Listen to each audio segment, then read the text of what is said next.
Bismillahirrahmanirrahim. Assalamualaikum warahmatullahi wabarakatuh. Perkenalkan, nama saya Sepma Yunedi, CGP Angkatan 9 dari Kota Jambi. Pada kesempatan kali ini saya akan menyampaikan modul 2.1 tentang koneksi antar materi. Sebagai fasilitator kami yaitu adalah Ibu Soehartuti, kemudian pengajar praktik adalah Ibu Seri Marianingsi, dan saya sendiri sebagai CGP Angkatan 9 yaitu Sepma Yunedi SPD.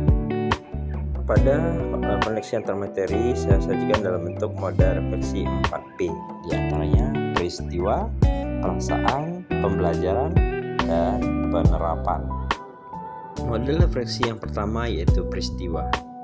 Momen yang paling penting dan mencerahkan yaitu yang pertama, mempelajari modul 1.1 tentang filosofi pemikiran Ki Hajar Dewantara sebagai acuan pendidik, dan modul 1.2 nilai dan peran guru penggerak. Yang kedua, memahami filosofi pemikiran Ki Hajar Dewantara, di mana seorang guru bertindak sebagai among yang bertugas menuntun peserta didik, serta pernyataan beliau mengenai menghamba pada anak. Yang ketiga yaitu menganalisis masing-masing nilai dan peran guru penggerak yang berkaitan dengan filosofi Ki Hajar Dewantara. Selanjutnya, peristiwa atau momen yang paling menantang bagi saya yaitu saat melakukan aksi nyata atau penerapan filosofi Ki Hajar Dewantara. Yang kedua yaitu momen ketika saya ditugaskan untuk menyelesaikan tugas dalam batas waktu yang ditentukan. Nah, tentu ini akan merasa tidak terbiasa karena belum biasa ya, tapi ini melatih diri untuk disiplin waktu. Berikutnya, peristiwa keterkaitan antara modul 1.1 dan modul 1.2. Keterkaitannya diantaranya pada modul 1.1, menghamba pada murid bukanlah berarti guru tunduk dan menuruti keinginan siswa tanpa batas.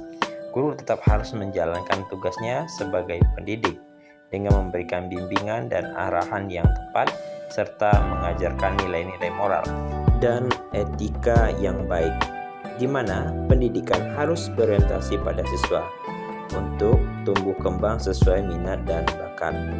Kemudian keterkaitannya adalah pada modul 1.2 yaitu berpihak kepada murid. Kemudian seorang guru itu menjadi pemimpin dalam pembelajaran. Berikutnya terkait dengan perasaan.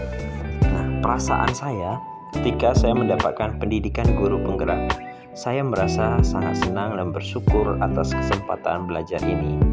Nah, sebagai seorang pendidik yang minim pengetahuan, saya mesti banyak membenahi diri. Saya merasa termotivasi untuk mengimplementasikan ilmu dari setiap materi dan mempraktekkannya dan berbagi praktek baik kepada rekan seprofesi, sehingga pembelajaran abad 21 yang berpihak kepada murid bisa dirasakan oleh guru dan dilaksanakan dalam kesehariannya dalam pembelajaran. Berikutnya yaitu pembelajaran. Sebelum momen tersebut terjadi, saya berpikiran bahwa pertama, saya adalah seorang guru biasa yang memiliki orientasi bahwa pembelajaran yang baik adalah murid yang duduk rapi, diam, mendengarkan, dan guru sebagai pusat pada pembelajaran. Kemudian saya selalu juga mengedepankan penilaian ranah kognitif karena adanya materi pembelajaran yang harus selesai sesuai target dan KKM yang telah dan yang harus dituntaskan atau dicapai.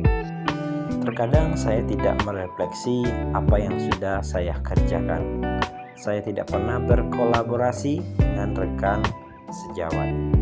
Setelah mendapatkan pembelajaran pada modul 1.1 dan 1.2, sekarang saya berpikir bahwa saya harus mampu dan berubah. Pertama, saya harus menjadi pemimpin pembelajaran yang berpihak pada murid dengan selalu berinovasi agar pembelajaran menjadi lebih menyenangkan dan bermakna. Kemudian mewujudkan kepemimpinan bagi murid, menjadi coach bagi guru lain, serta mendorong kolaborasi antar guru, siswa, dan lingkungan sekolah, dan menggerakkan komunitas praktisi yang ada di sekolah saya maupun di kelompok kerja guru lainnya. Kemudian koneksi antar materi berikutnya yaitu penerapan. Rencana pengembangan diri yang akan saya lakukan mulai dari sekarang adalah berpihak kepada murid, yaitu selalu senantiasa bersikap among atau menuntun.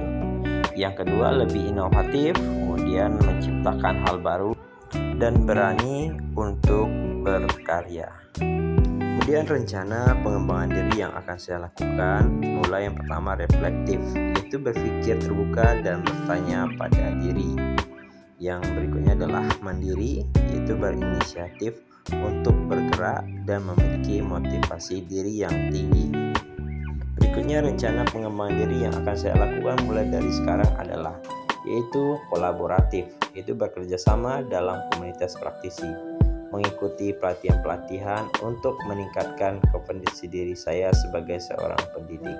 Sekian, terima kasih atas perhatiannya tentang materi yang telah saya sampaikan, yaitu modul 1.1 dan 1.2, koneksi antar materi. Mudah-mudahan bermanfaat. Wabillahi taufiq wal hidayah. Assalamualaikum warahmatullahi wabarakatuh.